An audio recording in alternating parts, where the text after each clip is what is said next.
Kita mulai Ibu. Bismillahirrahmanirrahim. Assalamualaikum warahmatullahi wabarakatuh.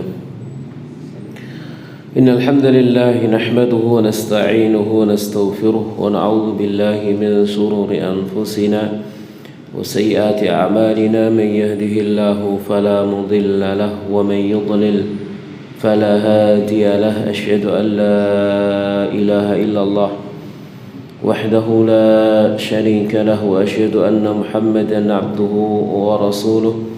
اللهم صل وسلم على نبينا محمد وعلى آله وصحبه أجمعين. يا أيها الذين آمنوا اتقوا الله حق تقاته ولا تموتن إلا وأنتم مسلمون. يا أيها الناس اتقوا ربكم الذي خلقكم من نفس واحدة وخلق منها زوجها وبث منهما رجالا كثيرا ونساء واتقوا الله الذي تساءلون به والأرحام إن الله كان عليكم رقيبا.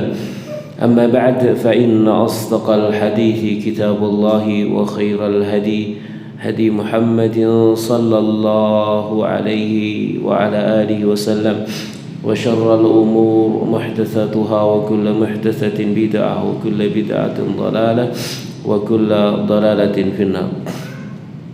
Jamaah sekalian rahimani wa rahmakumullahu ta'ala, para ummahat, para akhwat, ya semoga Allah subhanahu wa ta'ala senantiasa melimpahkan rahmatnya kepada kita, menjaga diri kita, memberikan perlindungan kepada kita, memberikan kesembuhan dan kesehatan kepada yang sakit di antara kita, dan memberikan rahmat serta ampunan bagi siapa saja di antara saudara-saudara kita yang telah berpulang mendahului kita semuanya. Salam serta salam semoga senantiasa tercurah kepada Nabi kita Nabi Muhammad sallallahu alaihi wa ala alihi wasallam. Di pagi hari yang berbahagia ini, mari kembali kita lanjutkan kajian rutin kita dari pembahasan kitab Silsilatu Akhta'in Nisa, silsilah kesalahan wanita. Kita berada dalam pembahasan akhta'ul mar'al muta'alliqa bizallatil lisani wa afatuhu, kesalahan wanita berkaitan dengan ketergelinciran lisan dan bahaya-bahayanya. Yang sekarang kita sampai insyaallah pada poin yang ke-7 halaman 52 ya, dalam buku terjemahan itu. Pembahasan tentang mengejek dan mengolok-olok orang lain. Mengejek dan mengolok-olok orang lain. Jamaah sekalian rahimani wa rahmakumullahu ta'ala, berkata muallif Syekh Nada Abu Ahmad hafizahullahu ta'ala, as-sikhriyah adalah al-istihza. Ini mengolok-olok. As-sikhriyah bermakna al-istihza, perbuatan mengolok-olok dengan pandangan mata yang merendahkan dan menghina terhadap orang tertentu. Ya, jadi menghina, mengolok-olok, mencibir begitu ya. Mungkin dengan pandangan mata lirian begitu, atau mungkin dengan senyum encepan Apa bahasa Indonesianya mencep nih Bu?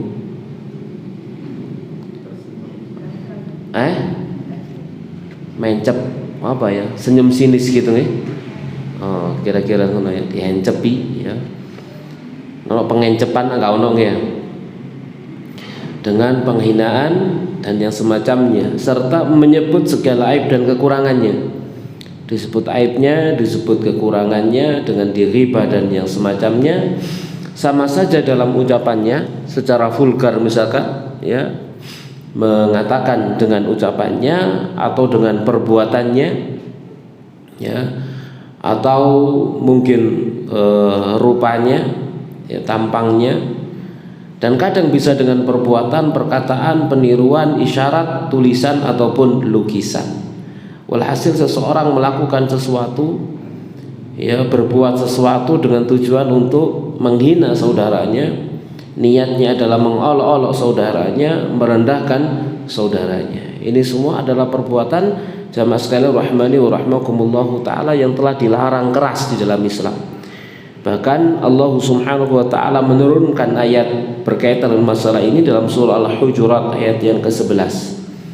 Ya ayyuhalladzina amanu, wahai orang-orang yang beriman, la yaskhar qaumun min qaumin, janganlah satu kaum merendahkan kaum yang lain. Asa ayyakunu, bisa jadi mereka yang diolok-olok khairan, lebih baik minhum, dari mereka yang mengolok-olok. Wala nisaun, tidak juga boleh kaum wanita mengolok-olok min nisain, kaum wanita yang lain. Asa an yakunna khairan minhun, bisa jadi mereka kaum wanita yang diolok-olok lebih baik daripada mereka yang mengolok-olok. Wala talmizu anfusakum, dan jangan kalian suka mencela diri kalian sendiri. Wala tanabazu bil alqabi, dan jangan kalian saling memanggil dengan gelaran-gelaran yang buruk, yang mengandung ejekan. Bi'salismul fusuqu ba'dal iman, seburuk-buruk panggilan adalah panggilan kefasikan setelah keimanan. Wa man lam yatub, dan siapa yang tidak bertobat, faulaika humul zalimun, maka mereka lah orang-orang yang berbuat zalim. Jadi kita perhatikan di dalam ayat ini, Allah Subhanahu wa taala melarang dari siapapun, baik laki-laki maupun perempuan, mengolok-olok saudaranya. Tidak boleh lelaki mengolok lelaki, perempuan mengolok perempuan, begitu. Artinya ya sama saja ya, kadang juga terjadi lelaki mengolok perempuan, perempuan mengolok lelaki. Ya jamaah sekalian rahimani wa rahimakumullahu taala. Walhasil jangan sampai kemudian kita merendahkan orang lain. Kenapa? Bisa jadi yang direndahkan ternyata kedudukannya lebih mulia di sisi Allah Subhanahu wa taala. Karena kemuliaan seseorang itu jamaah sekalian rahimani wa rahimakumullahu taala, ketinggian derajat seseorang di sisi Allah Subhanahu wa taala bukan dilihat dari banyaknya hartanya, bukan dilihat dari kecantikan rupanya ya, bukan dilihat dari kesenangan yang dia rasa, tetapi dilihat dari ketakwaan yang ada dalam dadanya, ketakwaan yang ada dalam hatinya, dan itu bisa jadi tersembunyi, hanya Allah Subhanahu wa taala yang mengetahuinya. Al-Hafidz Ibnu Hajar rahimahullah berkata, melanjutkan perkataan penukilan yang disebutkan oleh Syekh Nata Abu Ahmad, bahwasanya orang yang melakukan salah satu dari 3 perkara, yaitu melakukan sikhriyah, yang mengolok-olok dengan ucapan, ya, nabaz, memberikan julukan, yakni wala tanabazu tadi itu ya, bil alqab, julukan-julukan dengan julukan yang jelek, panggilan-panggilan yang dengan panggilan-panggilan yang jelek. Ini dalam Islam tidak diperbolehkan jamaah sekalian rahimani wa rahimakumullahu taala. Kadang masih saja ada di antara kita orang itu dipanggil dengan panggilan yang jelek ya. Ada orang namanya sudah bagus ya, dipanggil dengan panggilan napa? Pete. Ya, ono arek celukane pete gitu. Padahal jenenge yo apik begitu ya. Celukane pete ngono yo noleh. Ya, ngono yo noleh. Karena celuk hitam. Kadang napa ngeten ngen kula niku. Napa? Ya. Jadi celukane begitu dipanggil gitu. Kadang ono sing maneh luwe lebih sadis lagi, celuk tikus ngene ono oleh. Kus ngono ya. Jenenge Kuswanto, Kus tikus ngene ono oleh. Ya. Ini tidak boleh yang seperti itu jamaah sekalian rahmani wa rahmakumullahu taala ya. Ada seorang namanya bagus sekali namanya, dipanggil Blontang, nah gitu ya. Ya, padahal yang punya nama nggak suka dipanggil dengan nama itu. Ada lagi dipanggil dengan panggilan Ceng Penceng gitu. Ya. Jadi dalam Islam panggilan-panggilan, julukan-julukan yang jelek memiliki makna penghinaan seperti itu tidak diperbolehkan, tidak boleh. Ya, panggil dengan nama-nama yang baik. Nama saja kalau itu jelek suruh ganti, jangan pakai. Nama itu jangan dipakai. Nama itu jangan dibuat untuk memanggil, disuruh mengganti dengan panggilan yang baik, nama yang baik. Ya. Jadi tidak boleh ngasih julukan-julukan yang seperti ini. Ya jamaah sekalian rahmani wa rahmakumullahu taala. Kemudian juga lamz wala talmizu anfusakum. Ya, mengolok-olok dengan isyarat. Ya, mengolok-olok dengan isyarat. Tadi itu dengan lirikan mata, gitu ya, pandangan mata atau cibiran bibir dan yang semacamnya. Maka semua orang yang melakukan penghinaan, olok-olokan dengan cara seperti itu, kata Al-Imam Ibnu Hajar, berhak mendapatkan penyebutan kefasikan. Itu adalah perbuatan orang-orang fasik. Sementara ia adalah puncak kekurangan setelah kesempurnaan iman, yakni kefasikan. Ya, namanya orang fasik itu dikatakan fasik jamaah sekalian rahmani wa rahmakumullahu taala, dia Islam, dia muslim, dia mukmin, tapi melakukan kemungkaran, tapi melakukan kemaksiatan, kemungkaran dan kemaksiatan yang besar begitu, maka disebut fasik. Ya. Orang tidak sholat misalkan fasik, orang nggak puasa misalkan fasik, orang yang berjudi, berzina, mencuri, gitu ya, itu adalah orang-orang fasik. Jamaah sekalian rahmani wa rahmakumullahu taala. Jadi mereka layak disebut fasik, sebagaimana para pelaku dosa-dosa besar yang lainnya yang mereka disebut fasik. Sebagaimana mereka orang-orang yang meninggalkan kewajiban-kewajiban yang diwajibkan oleh Allah Subhanahu wa taala, maka mereka disebut fasik. Maka demikian juga orang-orang yang selalu dan sering menghina saudaranya, mengolok-olok saudaranya, meremehkan saudaranya, mereka berhak disebut dengan panggilan kefasikan. Ringkasnya ucapan, kata Ibnu Hajar, adalah bahwa Allah Azza wa Jalla telah melarang orang-orang mukmin, melarang salah seorang dari mereka mengolok-olok saudaranya. Misalkan karena kefakiran yang melandanya, jangan diolok-olok orang yang melarat, orang yang miskin, ya, dengan mengatakan wah jene wong kiri, gitu ya, wong desit, gitu ya, isin-isine kumpul kon, misalkan gitu ya. Kadang-kadang ada saja yang seperti itu, ya jamaah sekalian rahmani wa rahmakumullahu taala. Atau karena dosa yang dia langgar pun demikian. Saudaranya melakukan dosa lalu diejek, diolok-olok karena dosa yang dia langgar. Harusnya bukan diejek, bukan diolok, tapi dinasihati, didakwahi, ya, dengan penuh hikmah, bukan diolok-olok. Kenapa? Kadang-kadang Allah Subhanahu wa taala bisa jadi membalik. Yang kemarin diolok-olok, ya, karena dia melakukan dosa dan kemaksiatan, besok harinya yang mengolok-olok ternyata melakukan dosa dan kemaksiatan yang sama.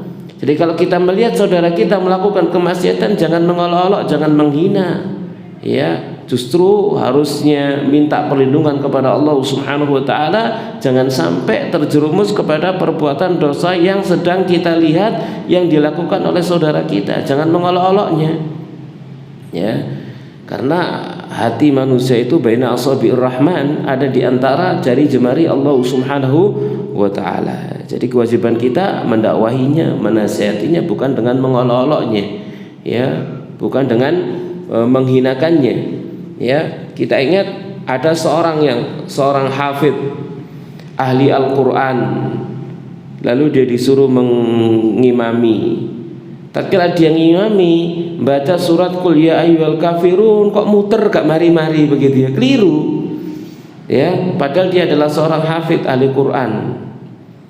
Maka dia diolok-olok oleh orang yang sama-sama hafidnya, yang mengatakan cari ini apal Quran ya, al kafirun aja muter gak mari-mari gitu ya. Akhirnya yang olok-olok ini kemudian isaknya atau sholat berikutnya dia ngimami muter-muternya bahkan di Al-Fatihah. Muter-muternya di mana? Di Al-Fatihah. Al-Fatihahnya muter, salah begitu. Sama sekali rahmani rahmakumullahu ta'ala. Jadi jangan sekali-kali mengolok mungkin kesalahan yang dilakukan oleh saudaranya, kekeliruan yang dilakukan oleh saudaranya, jangan diolok-olok. Bisa jadi nanti Allah subhanahu wa ta'ala langsung menghukum seperti dua orang hafid tadi itu. Langsung dua-duanya orang yang kedua dihukum oleh Allah subhanahu wa ta'ala karena sebab olok-olokan dia kepada saudaranya ya. Dan agar mereka tidak saling mengolok-olok dengan julukan-julukan tadi sudah kita sebutkan. Perhatikan Imam Muslim mengeluarkan hadis bahwa Nabi Shallallahu Alaihi Wasallam bersabda, la tahasadu, kalian jangan saling hasud. La tahasadu, kalian jangan saling hasud. Maksudnya apa? Jamaah sekalian rahmani wa rahmakumullahu taala, jangan hasud, jangan saling hasud. Bukan sekedar perintahnya jangan hasud dari satu sisi, tapi jangan saling hasud. Apa maksud jangan saling hasud itu? Kita jangan hasud kepada orang dan kita jangan membuat orang lain hasud. Itu mana daripada la tahasadu. Jangan hasud, iri dengki dengan apa yang dimiliki oleh orang lain, pun jangan membuat orang lain hasad dengan apa yang kita miliki. Ya, contoh misalkan jamaah sekalian rahmani wa rahmakumullahu taala. Kita habis bepergian nih.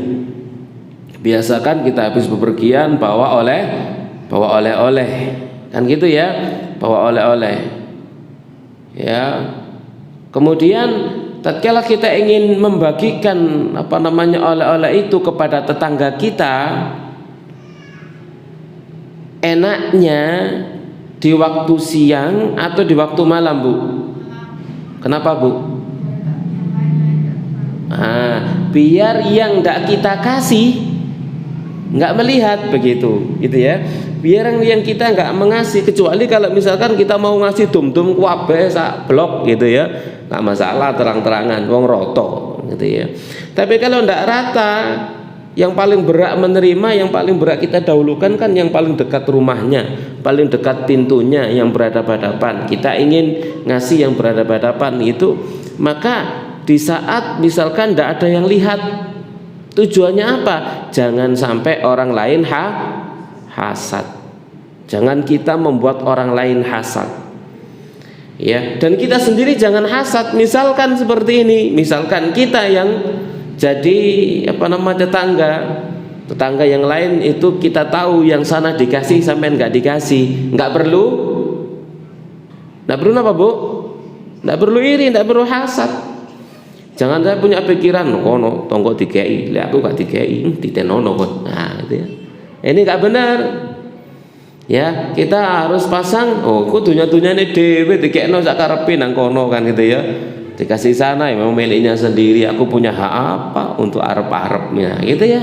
Jadi diri kita jaga jangan sampai hasad dengan apa yang dilakukan oleh orang lain, dan diri kita menjaga jangan sampai orang lain hasad. Bisa dipahami maksudnya? Ya, jamaah sekalian rahmani wa rahmakumullahu taala. Ya, jangan sampai membuat orang lain hasad dengan apa yang kita miliki.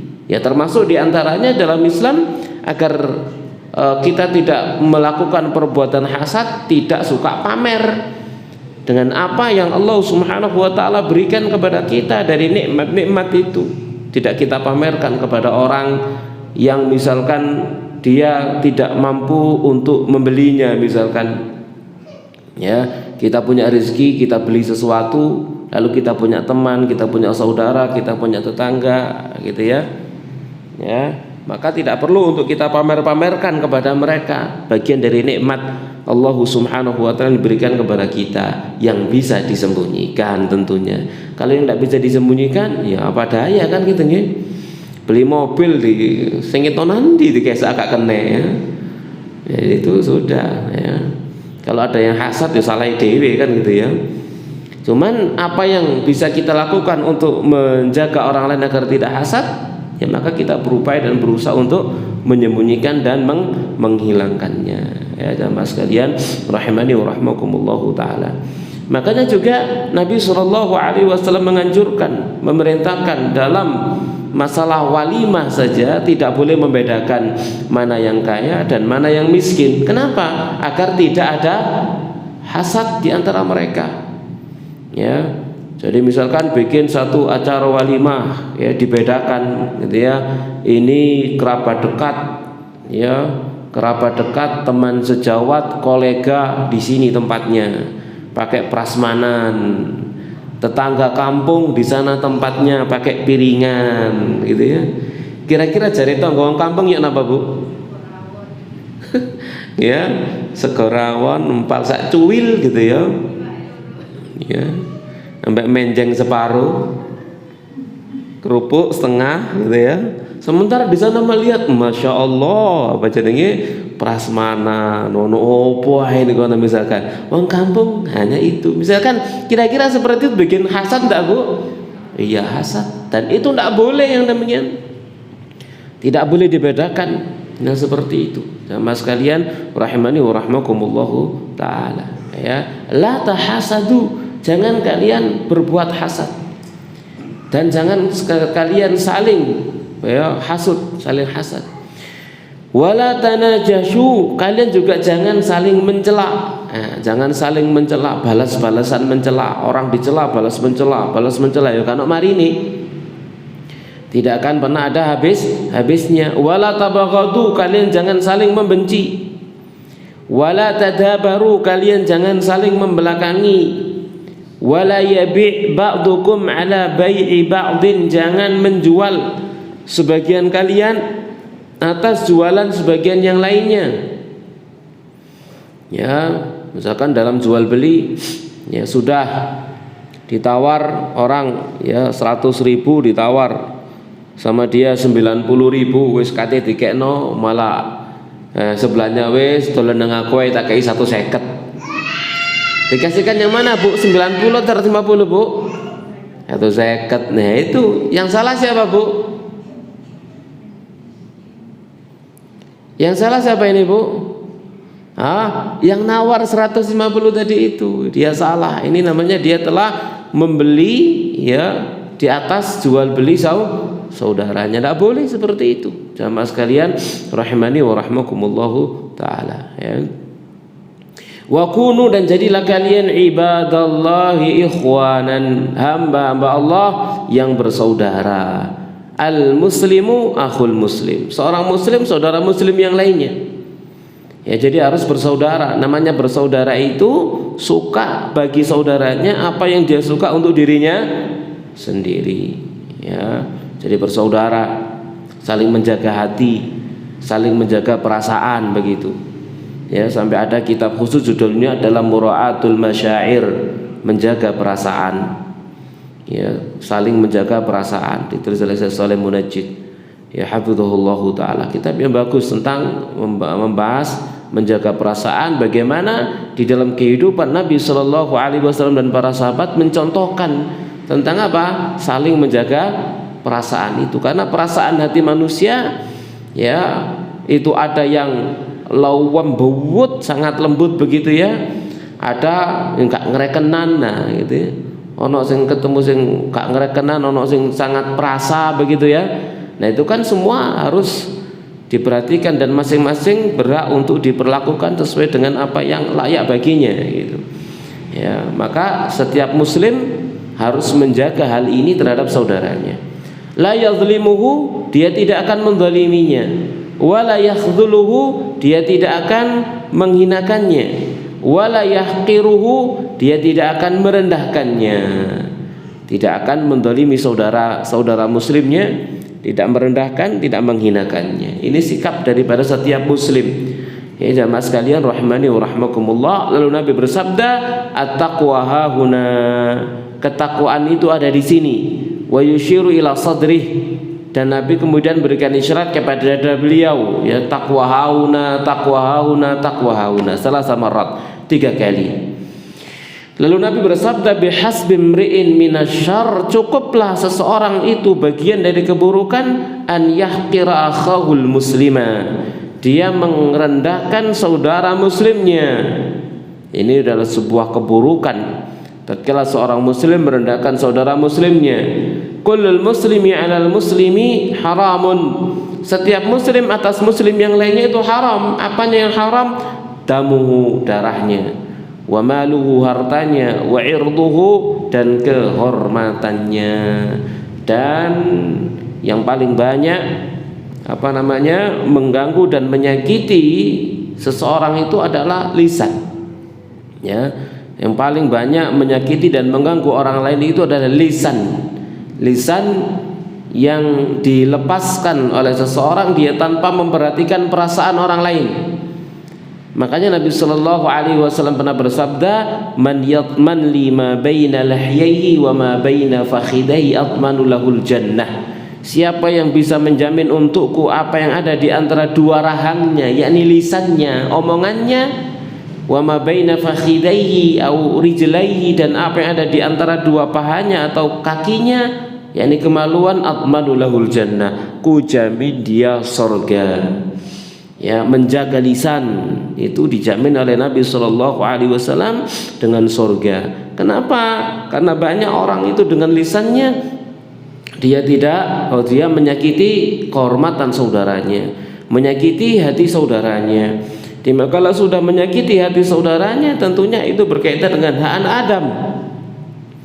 Kalau sudah berkaitan dengan hak anak Adam, itu sulit untuk membebaskannya begitu. Sudah sering kita sampaikan dulu, ya, bahwasannya kezaliman itu ya ada berapa? Ada 3 ya. Zulmun la yaghfirullah, zulmun yaghfirullah, wa zulmun la yatrukuhullah. Kezaliman yang Allah tidak akan mengampuninya, yang dosa syirik. Kezaliman yang Allah akan mengampuninya, insya'adzaba wa insya'ghafara, ini kemaksiatan. Ya, kalau Allah berkehendak maka Allah mengampuni. Kalau tidak berkehendak maka Allah tidak akan mengampuni. Dan yang ketiga adalah zulmun la yatrukuhullah, kezaliman yang Allah tidak akan meninggalkannya. Yani kezaliman berkaitan dengan Adam. Contohnya di antara di sini tentang kehormatan yang tercabik dengan lisan yang disampaikan oleh manusia. Itu termasuk kezaliman yang enggak akan ditinggalkan oleh Allah. Ya, pasti akan ditegakkan hisab di antara manusia tersebut. Kembali kepada pernyataan dari Sayyidina Abu Ahmad, maka wahai saudari yang mengolok-olok manusia, saya katakan kepada anda, jika anda mengolok-olok mereka karena rupa ataupun bentuk, ya diolok-olok karena rupanya, diolok-olok karena tampangnya, karena bentuknya, maka Allah lah sang pencipta dan sang pembentuk rupa. Kalau mengolok-olok karena rupanya, maka sama dengan mengolok-olok Allah, zat yang membentuk rupa. Di mana Allah Subhanahu wa taala berfirman, huwallazi yusawwirukum fil arhami kaifa yasha'u. Dialah Allah zat yang membentuk rupa kalian di dalam rahim, ya kaifa yasha'u, sebagaimana yang Dia kehendaki. Jadi Allah Subhanahu wa taala yang membentuk rupa seseorang. Setiap kita dengan rupa yang berbeda-beda, dengan wajah yang berbeda-beda, ya, ono sing bunder, ono sing loncong gitu ya. Misalkan ya, dengan warna yang berbeda-beda, maka itu semua yang membentuk adalah Allah tabaraka taala, sesuai dengan apa yang dikehendaki oleh Allah tabaraka taala. Ada kurangnya misalkan menurut manusia yang lain, itu pun demikian adalah bagian dari apa yang telah dikehendaki dan dibentuk oleh Allah Subhanahu wa taala. Pemilik rupa yang buruk tidaklah memiliki dosa untuk kemudian dia diejek, dicela. Sementara pemilik rupa yang cantik tidak memiliki keutamaan atau tangan untuk kemudian disyukuri atau ditimbang. Kenapa? Manusia itu tidak pernah bisa milih dalam bentuk rupa yang seperti apa, dalam bentuk yang seperti apa, dalam warna yang bagaimana, bahkan keluar dari ibu yang seperti apa, orang tua bapak yang demikian. Maka di sana tidak punya pilihan. Ya, orang cantik kecantikan yang tidak perlu dipuji karena Allah yang menghendaki, karena Allah yang membuatnya. Orang yang tidak cantik pun demikian, tidak perlu dicela pun demikian karena Allah Subhanahu wa taala yang membuatnya, dan itu juga bukan pilihannya. Mencelanya berarti dia telah mencela Allah Subhanahu wa taala. Memujinya berarti dia memuji kepada orang yang tidak pantas dipuji. Kenapa? Itu bukan hasil usahanya. Itu adalah murni dari kehendak Allah Subhanahu wa taala. Dan jika engkau mengelola manusia karena kefakiran mereka atau karena pakaian-pakaian mereka, dikarenakan sungguhnya Allah dialah Ar-Razzaq, gitu ya. Jadi kalau mengelola karena kefakiran, karena pakaian misalkan, karena melaratnya, karena pakaiannya yang compang-camping misalkan, ben ketemu iku sing digawe kaya gak duwe klambi liyane misalkan gitu ya, kemudian diolok, ayo dan ya sampean iki lho ben ketemu kok gawe klambi iki ya gitu ya. Kan tak klambi liyane misalkan begitu. Ya. Harusnya kan nggak usah ngomong seperti itu toh, nggak usah diomong, nggak usah dirasani, langsung tukokno lah ngono. Ya, tadi sombut ngono ya. Ya sombut ambil omongannya kan gitu ya. Ngojo ngomong tok, langsung tukokno gitu. Kayak iso nukokno sendirian, bisik-bisik ambek kancane, delon kancane awak dhewe iki klambine pancet ayo. Ya pengajian ping 5 ya klambine ya iku. Ayo urunan nang ngono lho. Ya. Jadi urunan lalu diberikan kepada saudaranya. Ini hadiah dari kami ya, sebagai bukti cinta kami. Nah gitu harusnya. Baik, jamaah sekalian rahmani wa rahmakumullahu taala ya. Jadi kalau mengelola karena pakaiannya, maka ingat Allah dialah Ar-Razzaq, sang pemberi rizki. Dialah Allah yang telah memberi orang yang ini dan menghalangi orang yang ini. Ingat Allah yang menetapkan rizki setiap hambanya. Allah Subhanahu wa taala berfirman, "Qul," katakan, "Inna Rabbi," sesungguhnya Rabbku, "yabsutur rizqa liman yasha," dia bentangkan rizki bagi yang dia kehendaki, "min ibadi," dari hamba-hambanya, "wa yaqdirulah," dan yang menyempitkannya. Jadi kita lahir itu kan jamaah sekalian rahmani wa rahmakumullahu taala dengan membawa rizki kita masing-masing yang telah ditetapkan oleh Allah Subhanahu wa taala. Kita ada dalam rahim ibu kita, Allah Subhanahu wa taala mengutus malaikat bikat birizqihi wa ajalihi syaqiyun aw sa'idun, menulis rizkinya, menulis ajalnya, bahagia dan sengsaranya, ditetapkan oleh Allah Subhanahu wa taala semenjak kita ada di rahim kita. Ya, maka orang kaya tidak perlu dipuji kekayaannya. Kenapa? Karena Allah yang melapangkan rizki untuknya. Memang yang berhak dipuji adalah Allah Tabaraka wa taala. Orang yang tidak kaya, fakir, misalkan miskin, tidak perlu dicela, dicaci, ya direndahkan karena kefakirannya, karena Allah yang mentakdirkannya demikian seperti itu. Allah Subhanahu wa taala berfirman, "Nahnu qasamna bainahum ma'isyatahum fil hayatid dunya." Kami yang membagi di antara mereka penghidupan mereka di kehidupan dunia. Wa rafa'na ba'dahum fawqa ba'din darajat, dan kami angkat derajat-derajat sebagian mereka di atas sebagian yang lain. Jadi Allah Subhanahu wa taala yang menetapkannya, ya, yang diperbanyak, dilapangkan hartanya itu Allah yang melapangkan, yang disempitkan hartanya pun demikian Allah yang menyempitkan. Dikarenakan rupa dan harta bukanlah ukuran memuliakan ataupun mengolok-olok manusia, namun perbandingan keutamaan hanyalah ada pada kesucian hati dan bagusnya amal. Seperti hadis Muslim, Nabi pernah bersabda, "Innallaha la yanzuru ila suwarikum." Sesungguhnya Allah itu tidak melihat kepada rupa kalian, wa amwalikum, tidak juga melihat kepada harta-harta kalian, walakin yanzuru ila qulubikum wa a'malikum. Akan tapi Allah itu melihat kepada hati-hati dan amal-amal kalian. Ini yang jadi ukuran di sisi Allah Tabaraka wa ta'ala, ya, bukan harta, bukan rupa, tetapi hati dan amal. Ya, orang kaya misalkan, ya, hatinya jelek, amalnya tidak bagus, maka justru kekayaannya akan menyeret dia ke dalam api nerakanya Allah Subhanahu wa ta'ala. Ya, orang miskin, hatinya baik, ya, amalnya baik, maka kemiskinannya justru mengangkat derajatnya di sisi Allah Subhanahu wa ta'ala. Orang kaya, hatinya baik, amalnya baik, maka kekayaannya menjadi alat bagi dia untuk meraih ridhonya Allah Subhanahu wa ta'ala. Seperti itu, ya, jemaah sekalian rahmani wa rahmakumullahu ta'ala. Pun demikian, orang salawis miskin misalkan, hatinya jelek, tidak beramal, ya tambah nemen gitu ya, susah dunia, susah akhirat. Jadi intinya kan ada pada apanya?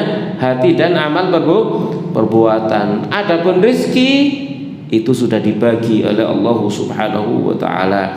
Masing-masing orang itu memiliki ujian sendiri-sendiri. Orang kaya itu kekayaannya adalah ujian, orang miskin kemiskinannya juga adalah ujian. Masing-masing itu adalah ujian. Jamaah sekalian rahmani wa rahmakumullahu ta'ala. Ujian orang berbeda-beda, ya. Ujian orang berbeda-beda sesuai dengan apa yang dikehendaki oleh Allah Subhanahu wa ta'ala. Kadang orang itu melihat nikmat pada diri orang lain, sementara nikmat pada orang yang memiliki nikmat itu adalah ujian, petaka, bala dan bencana. Sementara dia melihat kesusahan ada pada dirinya, misalkan dia merasa ini bala, padahal menurut Allah justru mungkin bagi dia kesusahan itu adalah merupakan penyelamat bagi dia, penyelamat agamanya di dunia dan peninggi derajat dia di sisi Allah Subhanahu wa ta'ala. Ya, yang harus kita ingat jamaah sekalian rahmani wa rahmakumullahu ta'ala, kebaikan itu adalah segala kebaikan yang dipandang oleh Allah baik. Itu adalah kebaikan yang hakiki. Keburukan pun demikian, adalah segala keburukan yang dipandang oleh Allah buruk, sekalipun mungkin manusia menganggapnya sebuah kebaikan. Jadi semua kembali kepada Allah Subhanahu wa ta'ala. Ya jamaah sekalian rahimani wa rahmakumullahu ta'ala. Kita lanjutkan, kata Syekh Nada Abu Ahmad, kemuliaan dan keberuntungan adalah untuk pemilik hati-hati yang bertakwa lagi bersih, betapapun keberadaan kondisinya ataupun rupanya. Jadi segala kemuliaan, keberuntungan itu pemilik hati yang bertakwa, ya, lagi bersih, betapapun keberadaan kondisinya ataupun rupanya. Jadi yang penting hatinya. Ya, adapun masalah fisiknya, nikmat yang Allah Subhanahu wa ta'ala berikan kepada dia, banyak atau sedikitnya, itu urusan yang belakangan. Yang penting adalah ketakwaan kepada Allah Subhanahu wa ta'ala. Perhatikan Allah Subhanahu wa ta'ala berfirman, ya ayyuhan nas, wahai manusia, inna khalaqnakum min dzakarin wa untha, sesungguhnya kami telah ciptakan kalian dari jenis lelaki dan perempuan. Wa ja'alnakum syu'uban wa qabaila, kami jadikan kalian bersuku-suku dan berkabilah-kabilah, lita'arafu, agar kalian saling mengenal. Inna akramakum indallahi atqakum, sungguhnya yang paling mulia di antara kalian di sisi Allah adalah orang yang paling bertakwa di antara kalian. Innallaha alimun khabir, sungguhnya Allah zat yang maha mengetahui lagi zat yang maha mengenal. Jamaah sekalian rahmani wa rahmakumullahu ta'ala, ayat ini sudah jelas sekali. Orang yang paling mulia di sisi Allah itu adalah yang paling bertakwa. Bukan mereka yang dilahirkan dari suku Jawa, Madura, Sunda, ya, bukan mereka yang didatangkan dari kabilah Quraisy, kabilah Tamimi, kabilah ini, kabilah itu, macam-macam orang suku memiliki kabilah-kabilah tertentu. Bukan.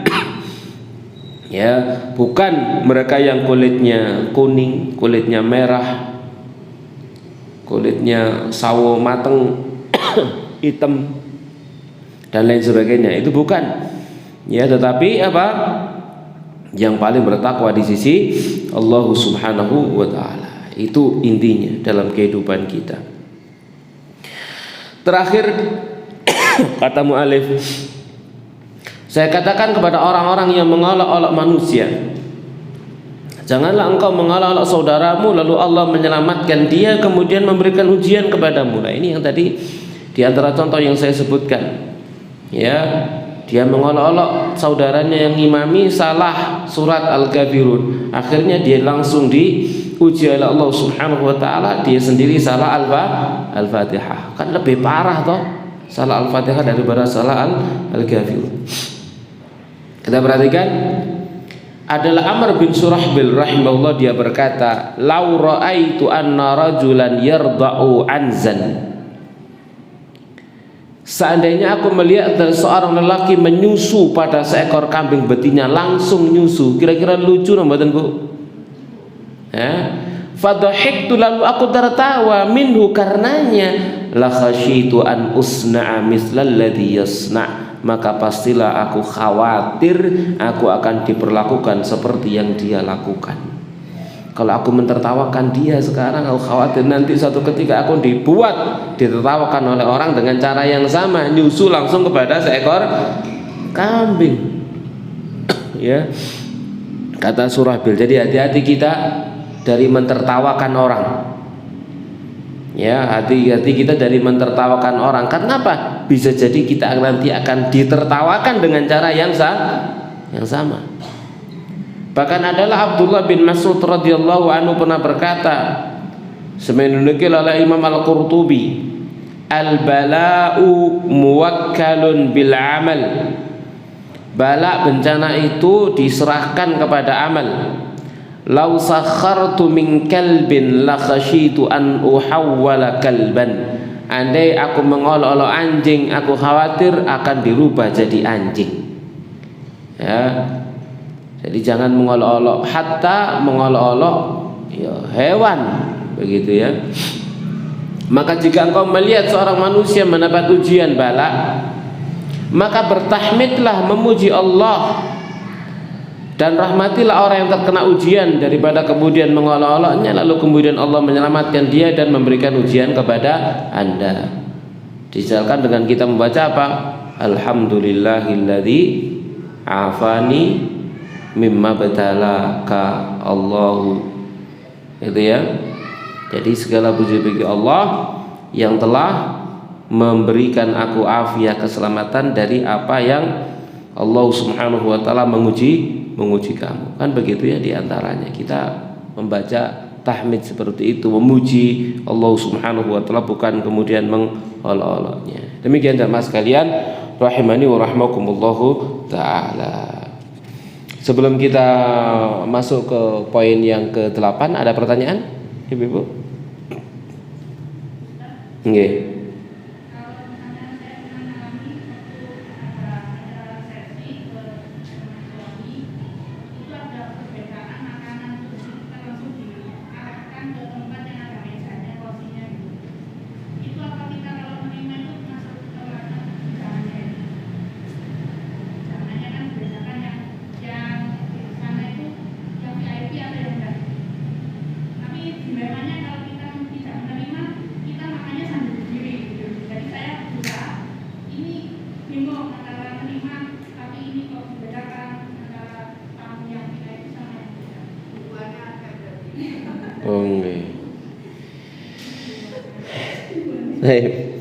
Ya jamaah sekalian rahmani wa rahmakumullahu taala. Ya. Jadi apa namanya? Tatkala kita dibedakan seperti itu, nomor satu jamaah sekalian rahmani wa rahmakumullahu taala, kadang pembedaan hanya pembedaan, ya dilihat saja pembedaan seperti apa. Apakah pembedaan jenis makanannya atau hanya pembedaan jenis sekedar ruangannya saja. Ruangannya dibedakan, yang satu di sana, yang satu di sini, ya, atau dibedakan ya karena apa namanya, ya karena faktor tertentu ya, bukan karena faktor membedakan antara yang apa namanya tamu biasa atau tetangga biasa yang diremehkan, oh paling ubuhan ini sami ini wis kono dikai rawon elek-elekan ngono ae gitu ya. Ya, jadi kalau pembedaannya itu ya makanya tidak boleh kan begitu ya. Tapi kalau pembedaannya jamaah sekalian rahmani wa rahmakumullahu taala,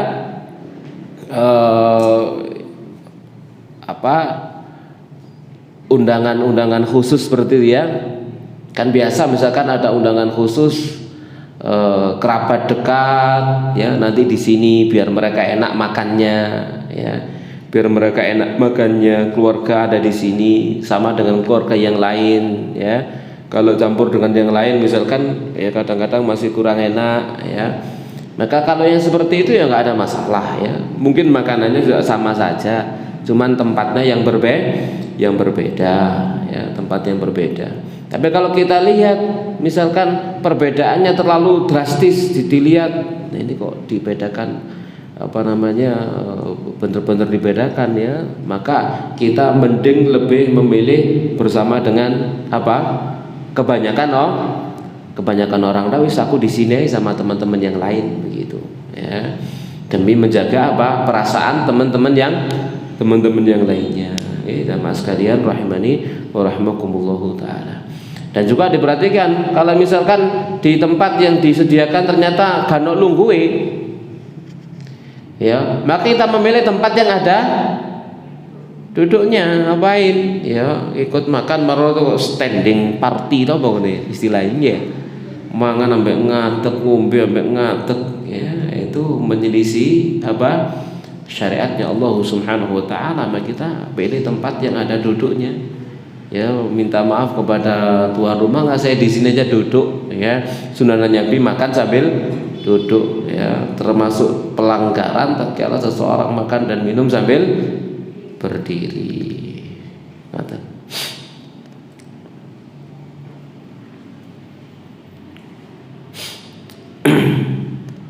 Yang lain Bu?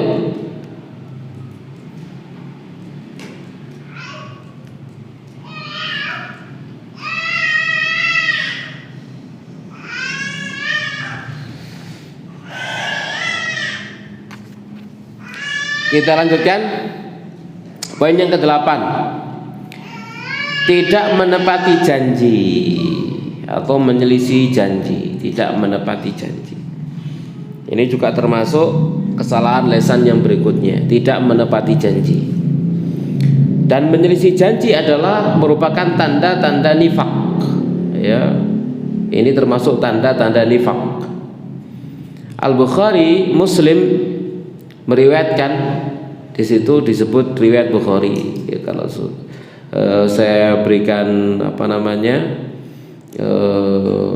penjelasan di footnote itu ternyata bukan riwayat Bukhari dengan redaksi yang dibawakan oleh mu'alif, itu riwayat Imam Ahmad rahimahullah. Riwayat Imam Ahmad, salasun, 3 golongan orang, man kunna fihi, siapa yang ketiga perkara itu ada padanya, ada 3 perkara ya, salasun 3 perkara. Man, orang yang kuna ketiga perkara itu fi ada pada man fahuwa munafiq, maka dia adalah seorang munafik. Wa in shama wa shalla wa za'ama annahu muslim, sekalipun dia puasa, salat dan ngeklaim dirinya seorang muslim. Siapa mereka? Man, orang yang idza haddatsa kadzab, jika dia berbicara dia dusta. Wa idza wa'ada akhlafa, kalau dia berjanji dia menyelisihi. Wa idza tumina khana, kalau dia dipercaya dia berkhianat ya. Adapun riwayat Muslim, ayatul munafiqi salasun, tanda orang munafik 3. Idza haddatsa kadzab, jika dia berbicara dusta. Wa idza wa'ada akhlaf, jika dia berjanji menyelisih. Wa idza tumina khana, jika dia dipercaya dia berkhianat. Dengan bentuk ayatul munafiqi salasun ya, maknanya sama gitu ya, maknanya sama. Cuma di sini apa namanya saya berikan komentar Yang bawah itu riwayat Bukhari, Muslim, dan yang atas riwayat Imam Ahmad rahimahullahu taala. Jamaah sekalian rahmani wa rahmakumullah. Jadi di sana yang menyelisih janji itu adalah orang munafik. Kalau seseorang itu berjanji menyelisih, maka ada padanya sifat kemunafikan. Ya, tapi kalau tiga perkara ini kumpul jadi satu, ya dia munafik asli. Ya, sekalipun puasa, sholat, dan mengaklaim dirinya muslim, kalau bicara sering goroh, dusta, kalau berjanji sering menyelisih janji, dipercaya dia khianat, begitu. Maka ini perlu dikhawatirkan dirinya, jangan-jangan pada dirinya ada sifat, pada dirinya itu menyimpan kemunafikan di dalam dirinya. Ya jamaah sekalian rahimani wa rahmakumullahu taala. Kadang orang berdusta itu karena kebiasaan, biasa goro wis udah, kebiasaan goro, kebiasaan dusta, dikit-dikit dusta, dikit-dikit dia berdusta, gampang sekali berdusta begitu ya. Dusta itu kayak refleks dalam dirinya gitu. Ngomong refleks dusta. Ya, ngomong refleks goroh begitu ya. Kalau berjanji sering menyelisihi, ya, banyak dia menyelisih janji dengan saudaranya, dengan temannya. Ya, dipercaya dia khianat, dikasih pekerjaan dia khianat, dikasih kalau hutang dia ngemplang, tidak bayar, itu kan khianat namanya. Dia dikasih kepercayaan kemudian dia khianat, maka pada dirinya ada kemunafikan. Al-Bukhari Muslim mengeluarkan hadis dari Abdullah bin Amr radhiyallahu anhuma bahwa Nabi sallallahu alaihi wasallam bersabda, arba'un man kunna fihi, 4 perkara, siapa yang keempat perkara itu ada pada dirinya, kana munafiqan khalisan, maka dia adalah seorang munafik murni. Wa man kanat fi khaslatin minunna kanat fi khaslatin minan nifaq, siapa yang ada satu perkara di antara keempat perkara itu ada pada dirinya, maka ada padanya khaslatun minan nifaq, satu tabiat dari kemunafikan, hatta yada'aha, hingga dia meninggalkannya. Apa saja? Idza tumina khan, jika dia dipercaya dia khianat, wa idza haddatsa kadzab, jika dia berbicara dia berdusta, wa idza ahada ghadar, jika berjanji dia khianat, wa idza khasama fajara, jika dia bertengkar dia berbuat culas, tukaran welek ya. Kalau tukaran bertengkar dia keji begitu ya. Ini sifat orang munafik. Jamaah sekalian rahimani wa rahmakumullahu taala. Dan kadang juga ingat kita insyaallah itu jangan digunakan untuk insyaallah gak teko. Ya menit teko ya insyaallah gitu ya. Tapi dalam hati ini insyaallah gak teko gitu ya. Orang pahamnya ngomong insyaallah itu insyaallah hadir, insyaallah hadir begitu ya. Jamaah sekalian rahmani wa rahmatullah, ojo insyaallah gak teko gitu ya. Ya, itu termasuk janji. Kalau kemudian kita tidak ada uzur, maka kita harus menepati janji gitu ya. Jadi kita mengucapkan insyaallah itu berarti sudah berjanji. Jamaah sekalian rahmani wa rahmakumullah taala. Jangan gampang mengatakan aku ingin wis insyaallah kok gitu ya. Ya, aku ingin insyaallah, jadi dengan insyaallah itu jadi alasan untuk mengingkari janji. Keliru jamaah sekalian rahmani wa rahmakumullah taala. Ya, insyaallah itu kita berjanji, namun kita kaitkan dengan kehendak Allah Subhanahu wa taala, bukan kita kaitkan dengan kehendak diri sendiri.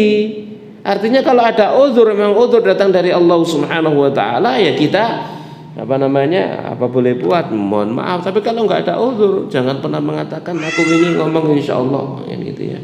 Jamaah sekalian rahimani wa rahimakumullahu taala ya. Jadi kalau memang misalkan tidak janji, yang ngomong saja, mohon maaf saya nggak berjanji gitu ya. Aku nggak janji iso teko. Ya, begitu terang-terangan aja begitu ya. Sebagaimana menyelisih janji termasuk tanda-tanda kemunafikan, maka sungguhnya kejujuran dan memenuhi janji termasuk tanda-tanda keimanan dan ketakwaan. Oleh karena itulah Allah memuji Nabi Ismail alaihi salam, dikarenakan beliau adalah sosok yang memenuhi janji. Allah Subhanahu wa taala berfirman, "Wadhkur fil kitabi Ismail." Ceritakan dalam Al-Qur'an tentang Nabi Ismail. Innahu, sesungguhnya dia Nabi Ismail, Kana sadiqal wa'di, dia adalah orang yang jujur janjinya. Wa kana rasulan nabiyya, dan dia adalah seorang rasul lagi seorang nabi. Bagaimana Allah Subhanahu wa taala memuji Nabi Ismail dengan sifatnya yang mulia, selalu memenuhi janji. Yang memenuhi janji ini sifatnya para nabi. Lihatlah Nabi sallallahu alaihi wasallam dan pemenuhan janji beliau sallallahu alaihi wasallam, di mana Abu Dawud, Al-Baihaqi, Ibnu Abi Dunya mengeluarkan hadis dalam kitab As-Sumt dari Abdullah bin Abil Hamzah. Dia berkata, "Bay'atun Nabiyya sallallahu alaihi wasallam."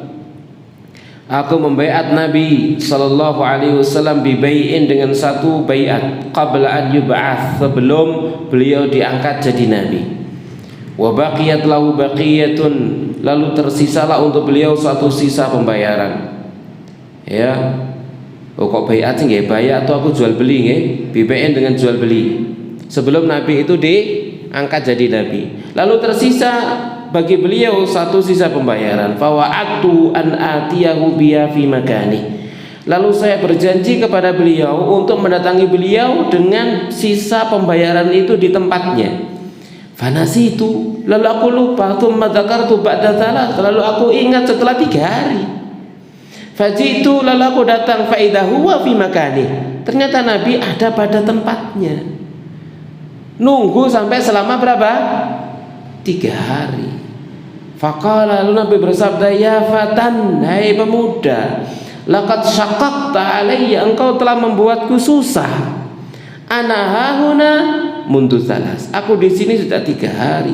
Antadhiruka, menunggu kamu. Kan Nabi berjanji sisa pembayarannya di sini, gitu ya. Nabi nunggu sampai 3 hari, gitu ya.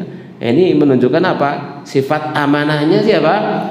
Rasulullah Shallallahu Alaihi Wasallam. Kalau kita enaknya gimana ya? Gitu ya. Menit tak bayar di Masjid Muttaqi, di ngarepe Masjid Muttaqi. Besok datang, wonge gak ono. Kira-kira awak dhewe napa, Bu? Tinggal mulai, kan ya, salamu dhewe gak teko kan ngono nggih. Iku lek awak dhewe, gitu ya. Tapi Nabi enggak, Nabi janji akan bayar. Orangnya nggak datang ditunggu sama Nabi Sallallahu Alaihi Wasallam sampai datang, bahkan sampai 3 hari.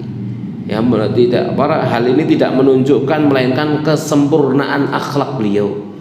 Padahal ini belum jadi nabi. Kesempurnaan akhlak beliau Sallallahu Alaihi Wasallam. Yang sulit ya, yang seperti ini bagi kita untuk sabar mencontoh beliau Sallallahu Alaihi Wasallam. Ya. Kira-kira kalau kita tidak mungkin bisa sabar, kata nggih? Mungkin, Bu? Ya, susah lagi untuk seperti itu ya. Paling telat 5 menit terus ditelepon, "Nandi ae kon rek," gitu ya. Tante ini sampai garing gak teko-teko ngono ya. Nah, itu kalau kita ya. Dan alhamdulillah zaman sekarang komunikasi sudah lancar begitu nggih. Jadi kira-kira seperti ini enggak akan terjadi begitu nggih.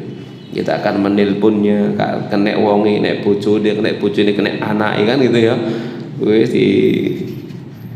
ditelusuri kan gitu ya sampai teko kan gitu. Ya, sama sekali rahmani wa rahmakumullahu taala. Kalau enggak teko ndi nomor rekeningmu, telepon ditransfer beres. Ya. Zaman sekarang semua dimudahkan. Ya, sama sekalian rahimani wa rahmakumullahu taala. Jadi ini poin yang ke-8. Tidak menepati janji. Jadi kita berjanji harus kita tepati. Hatta kepada anak-anak kita harus kalau kita berjanji sesuatu kita tepati apa anak-anak kita. Ya. Sebagai pengajaran kepada mereka untuk menepati janji. Kita berjanji nanti kalau kamu sudah hafal juz 30 ya tak belikan sepeda. Itu kok sepeda temenan. Ya, sepeda bancal atau apa keinginannya ya, kita akan rekreasi ya, melihat hewan ya, kebun binatang nanti gitu ya. Misalkan ya harus dipenuhi, dibelikan makan harus dipenuhi semuanya ya, jangan dibujui begitu ya, jangan dibujui. Begitu sudah hafal temenan juz 30 nih, ya Mi, aku sudah hafal nih, apa amanah janjinya untuk ngelencar ke mana taman safari misalnya gitu ya. Lalu anaknya hemat ya gitu ya. kita tabung aja uangnya ya. Ini bujui ya, dengan mengalihkan perhatian dengan hemat katanya. Anak nggak butuh hemat gitu ya, butuh senang-senang. Taib. Itu diantara contohnya ya. Sama sekali rahmani wa rahmakumullahu ta'ala. Taib. Bisa dipahami Ibu? Ada pertanyaan? Kita ini sampai jam berapa Bu? Jam 11. Oh, iya. Ada pertanyaan lagi? Tidak ada?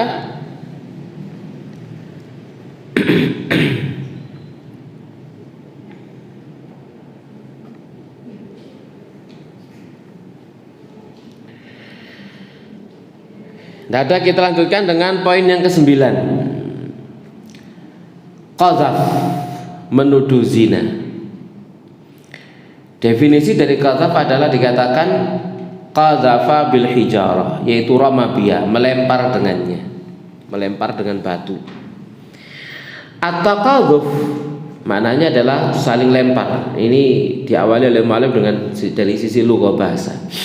Dan asalnya adalah melemparkan sesuatu dengan kuat, kemudian dipergunakan di dalam tuduhan perzinahan dan yang semacamnya. Jadi ingat di sini, hati-hati jamaah sekalian rahmani wa rahmakumullahu taala. Qadzaf, penuduhan zina, baik secara terang-terangan ataupun secara isyarat, hati-hati. Itu adalah termasuk dosa besar ya, tidak diperbolehkan demikian. Ya, jadi wajib bagi seorang wanita beriman untuk berhati-hati dari petaka berbahaya ini, karena di dalam terdapat perbuatan pelanggaran terhadap kehormatan dan penyiaran perbuatan keji. Hati-hati, karena mungkin ada orang misalkan ya, ada pasangan suami istri menikah 7 bulan pernikahan, anaknya lahir. Kita ngomong apa Bu seharusnya Bu?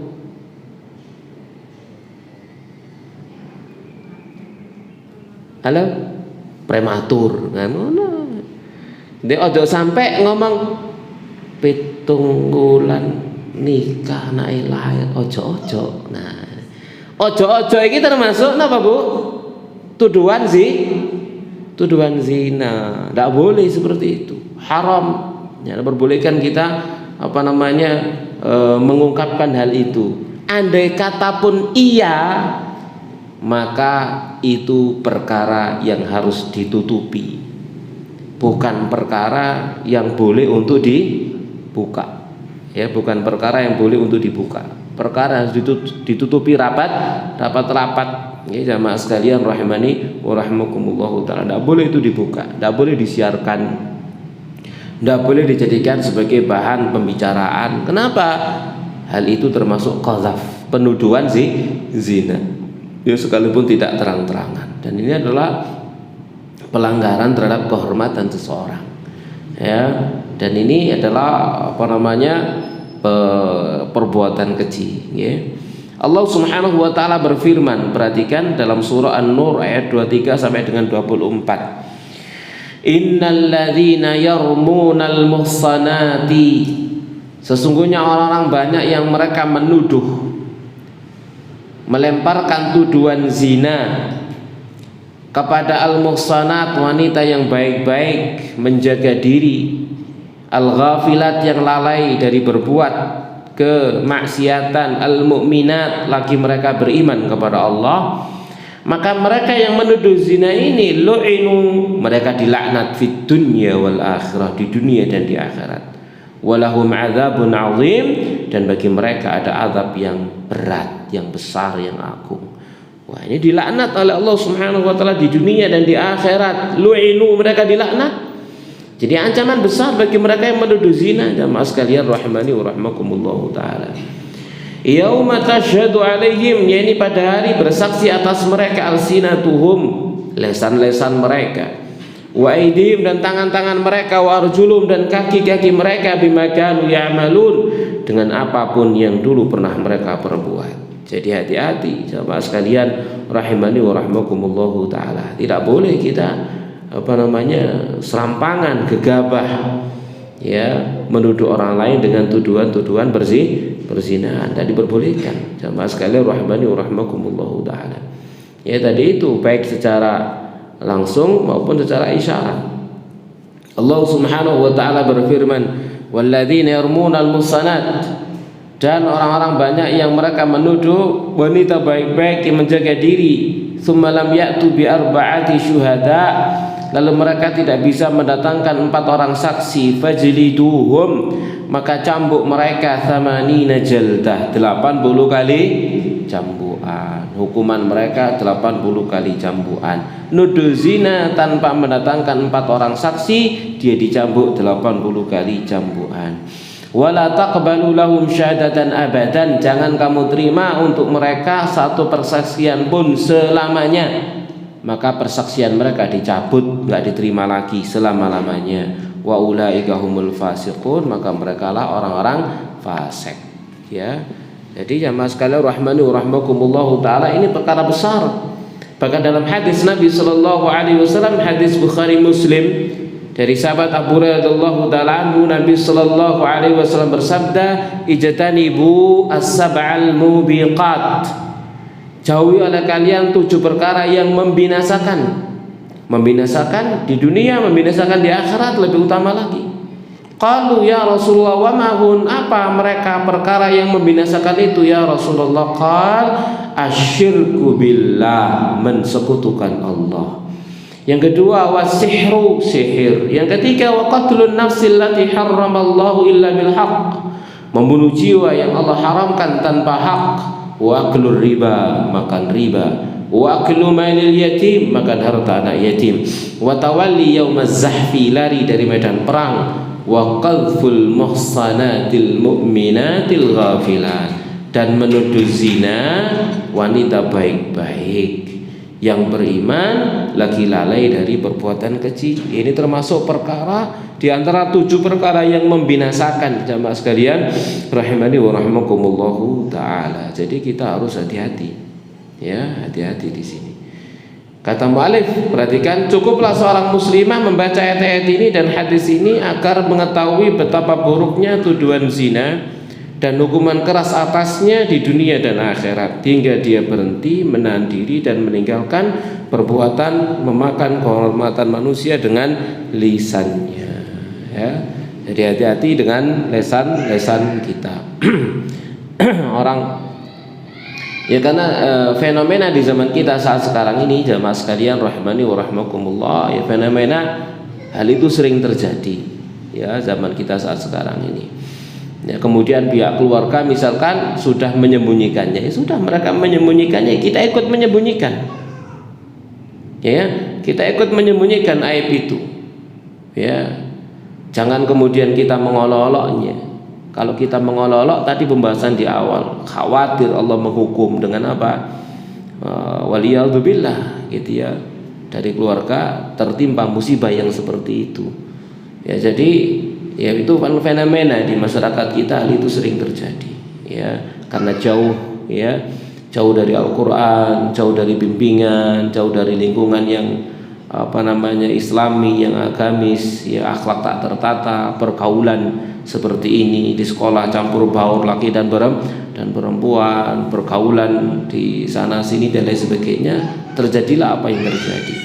Ya, kemudian keluarga menutupi. Ya sudah, tatkala keluarga menutupi, maka kita tetangga-tetangganya pun demikian harus menutup mata, menutup lisan, tidak lagi mengomongkan apapun bentuknya, harus diam. Ya, jamaah sekalian rahimani wa rahimakumullahu taala, dengan berharap jamaah sekalian, kita mendapatkan ridhonya Allah Subhanahu wa taala, menutupi aib di dunia, akan ditutupi aib kita nanti di akhirat oleh Allah Subhanahu wa taala. Ya. Apalagi kemudian tidak menyaksikan sendiri, kan syaratnya apa? Mendatangkan 4 orang saksi.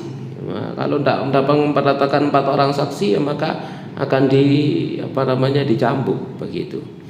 Ya, di samping juga ada di dalam Al-Quran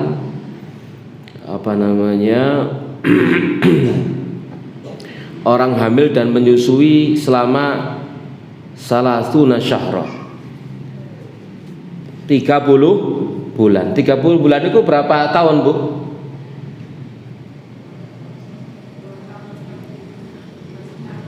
2,5 tahun nggih. 24 sisa 6 bulan ya. 2,5 tahun.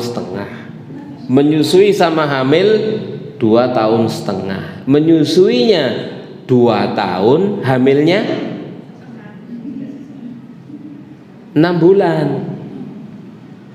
Karena dia berarti 6 bulan lahir.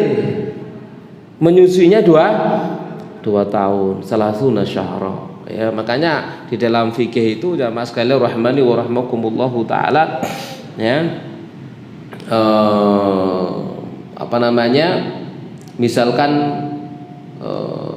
melahirkan, habis menikah melahirkan 6 bulan, 7 bulan, 8 bulan, apalagi seperti itu ya, maka dinasabkan, dinisbahkan kepada bapaknya ya. Jadi pakai itu memang prematur ya, seperti itu. Masih dalam Islam, artinya di dalam Al-Quran ada disebutkan kasus seperti itu ya. 30 hari. 30 hari. 30 bulan ya. Tapi biasanya pihak KUA sekarang itu berhati-hati ya. Kenapa? Karena kaitannya dengan keabsahan pernikahan. Ya, dia akan bertanya, terutama anak pertama perempuan, ditanya bapak atau dicek bapaknya nikah tanggal berapa, terus kemudian lahirnya tanggal berapa. Kalau dihitung kok tidak wajar, ya maka dinikahkan oleh KUA. Kewaliannya diambil alih langsung oleh KUA tanpa banyak ngomong gitu ya. Kami yang menikahkan, begitu. Itu yang saya ketahui berbincang dengan penghulu ya, yang di tempat saya di sana. Kalau di sini nggak tahu ya, di Malang. Itu dalam rangka untuk mengesahkan pernikahan mereka dan juga untuk menutup aib ya, sekaligus ya aibnya nggak dibongkar, nggak disampaikan kepada siapapun, langsung dinikahkan oleh KUA.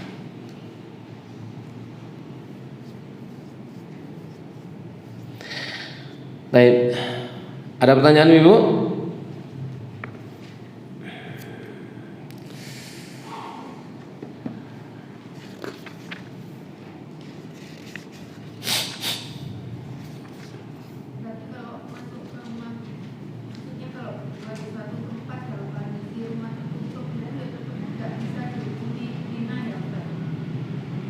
Terus seperti?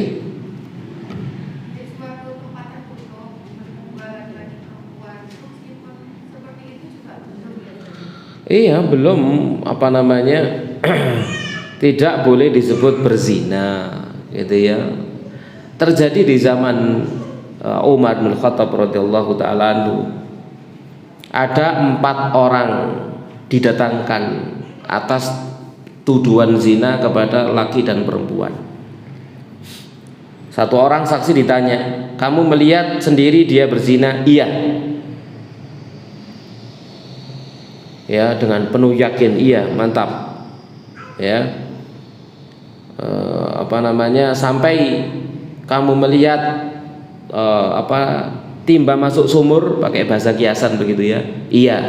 Orang yang kedua menjawab iya, orang yang ketiga menjawab iya, orang keempat ditanya, "Kamu juga melihat seperti timba masuk dalam sumur?" Dia menjawab, "Saya nggak yakin gitu ya. Cuman saya melihat ada seorang lelaki dan perempuan yang melakukan aktivitas seperti aktivitasnya suami istri, tapi saya nggak yakin gitu ya." Akhirnya apa? Yang 3 orang dicambuk 80 kali.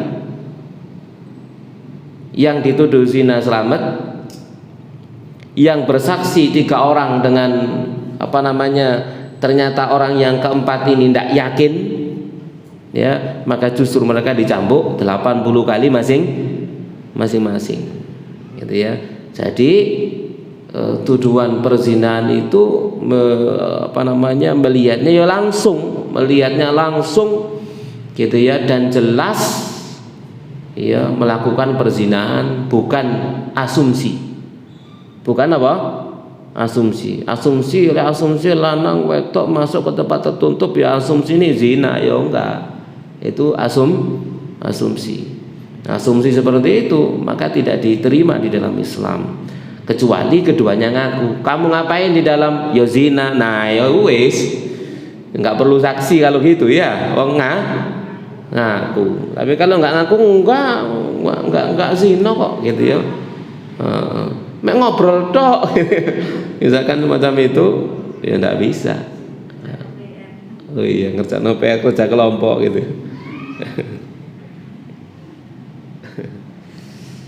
Baik. Yang lain Ibu?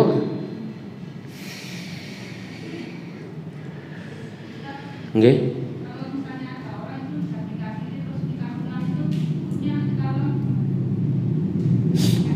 Sudah pernah nikah siri? Yang nikahkan siapa?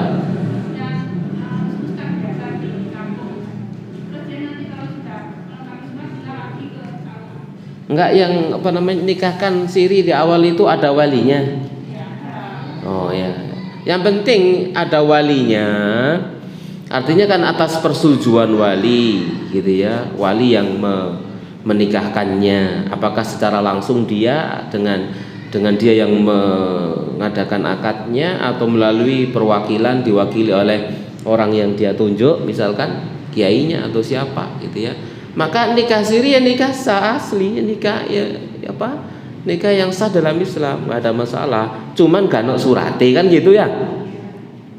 Lalu kemudian nikah ulang yaitu nikah simbolis saja sebenarnya. Ya, di hadapan pemerintah agar dapat surat administrasi, yaitu nikah simbolis saja.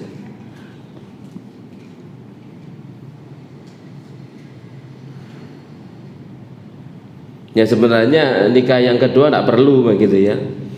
Ya cukup dikasih tahu sama penghulunya, kemarin sudah saya nikahkan sendiri nih gini kok Pak Penghulu gitu ya. Hanya membutuhkan administrasi saja gitu ya. Gitu. Kalau Pak Penghulunya pengertian ingin pun niki surate ngono tok ya. Tapi kalau dia enggak harus saya nikahkan, ya wis apa cari. Ya, itu hanya sekedar apa? Formalitas. Ya. Hanya sekedar formalitas.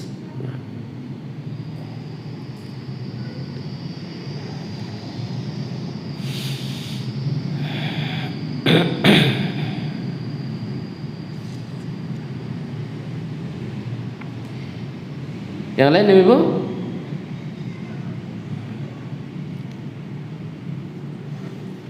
Ada. Istilah bangun nikah. Iya, istilah bangun nikah itu dalam Islam tidak ada istilah bangun nikah, ngenyari nikah ya. Ngenyari nikah. BBE tak tahu apa jenenge megat gak sengaja. Ya apa sih megat gak sengaja? BP tahu muka gak sengaja saiki dia nyari nikah habis ping piro kan gitu ya.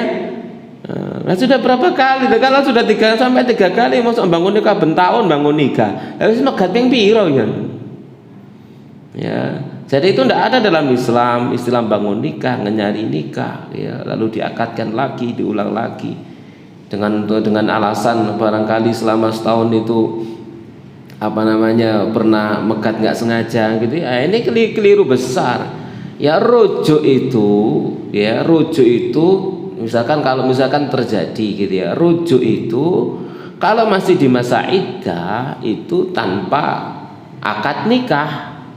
Ada rujuk bil qaul atau bil fi'il, dengan qaul mengatakan dia mesti kasih tahu pegatan rujuk mana ya sudah selesai, atau rujuk bil fi'il langsung dengan perbuatan begitu ya. Ya langsung dikauli misalkan gitu, itu namanya rujuk bil fi'il gitu. Jadi tidak perlu ada akad nikah, kecuali kalau kemudian setelah ditalak ya, di dalam masa iddah tidak rujuk, baru rujuk di luar masa iddah, maka ada akad nikah baru. Kalau merujuknya di luar masa iddah, ada akad nikah baru, ada wali, ada saksi, ada mahar. Ya, kalau dirujuk di luar akad di luar apa masa iddah.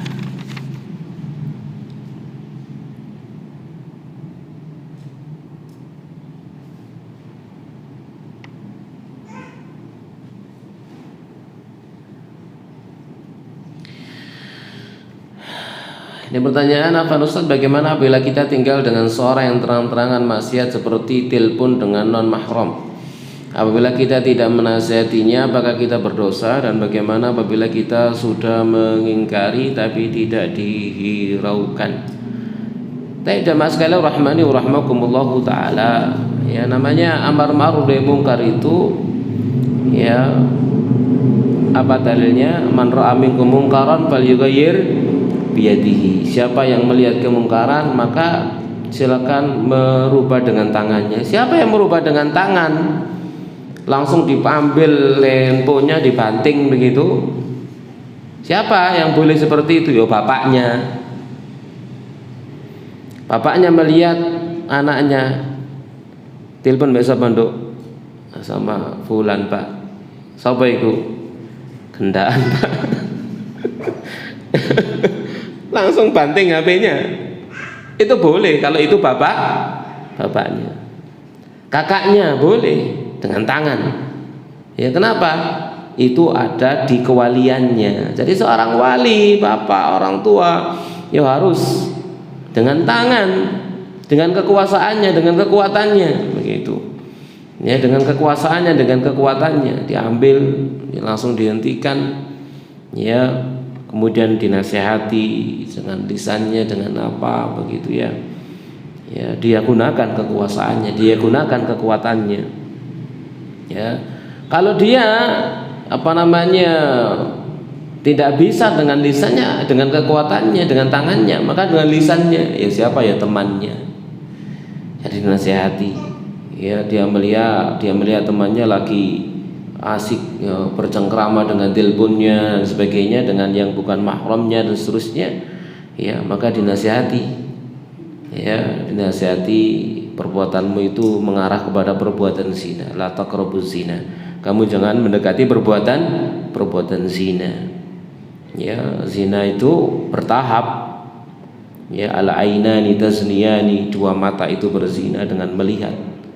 Ya al-lisani tazniyani, al-lisani yazni, lisan itu berzina, zinanya dengan ngomong. Tangan berzina, zinanya dengan apa? Ya berbuat. Kaki berzina dengan melangkah. Kamu tengah melakukan langkah-langkah menuju perzinahan sampai zina yang sesungguhnya. Makanya Allah menjelaskan dalam Al-Quran, la taqrabuz zina, jangan kamu berbuat mendekati zina, dan kami ini melakukan langkah-langkah menuju perzinahan. Ya, jadi nasihati seperti itu. Kalau ternyata dia tidak bisa dinasihati, ya kita pindah kos-kosan. Kan gitu ya. Mengingkari dengan hati. Dengan hati itu apa ya, pindah gitu ya. Jangan campur dengan dia. Lek kos ini ya. Ya. Jadi tidak menghiraukannya, pindah, kita tinggalkan saat dia melakukan kemaksiatan. Nah, wallahu a'lam bishawab. Nggih.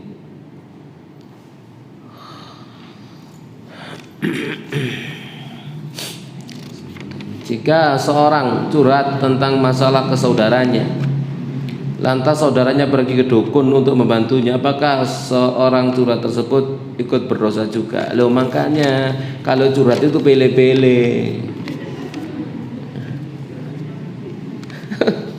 Ya, kalau curhat ke sembarang orang, ya begini akibatnya, gitu ya. Temannya yang dicurhati ini, gitu ya, bisa memberikan solusi atau tidak, gitu ya. Orangnya amanah ataukah tidak, gitu ya. Ya kalau misalkan kita tahu, ya kita curhat kepada seseorang, dan seseorang ini biasa selalu sering berhubungan muamalah dengan dukun, ya ajak curhat sama dia, jangan-jangan tiga orang dukun permasalahan kita. Ya, jadi curhat itu tidak kepada setiap orang, bahkan tidak kepada setiap saudara, tidak kepada setiap kerabat, kepada setiap orang pilih-pilih, kepada kerabat pun kerabat yang mana harus dipilih, saudara pun saudara mana yang harus dipilih, kan begitu. Jadi tidak boleh asal, dia tidak boleh asal curhat itu, ya, harus dipilih benar kepada siapa, ya. Ya kalau seperti ini kan salah langkah ini salah langkah, kok malah dibawa ke dukun. Dukun itu tidak bantu, ya tambah ngasih masalah. Ya awalnya ganok jine, begitu sampai ke dukun akhirnya kita kejinan, kan begitu. Gitu ya. Nah, awalnya hanya problem permasalahan rumah tangga, akhirnya problem permasalahan malah butuh diruqyah barang kan gitu nantinya. Ya. Turut campur tangan jin dan seterusnya, akhirnya nanti itu masalahnya tambah berat gitu ya. Sama sekali rahmani rahmakumullah taala. Kalau bertanya siapa yang berdosa, yang dukun yang dosa. Ya, yang didukunnya enggak dosa. Tapi tahu, yo harus ditegur. Aku enggak butuh dengan bantuanmu, aku enggak butuh dengan bantuan dukun gitu ya. Ya, siapa yang akan datang ke dukun, datang tok, ya, maka enggak diterima sholatnya selama 40 hari. Lam tuqbalu sholatun 40 yauman. Siapa yang mempercayai dukun ucapannya, ngendel dengan ucapannya, maka apa? Dia dianggap telah kufur dengan Al-Qur'an. Waliyadzubillah, ya. Jadi demikian. Wallahu a'lam bishawab.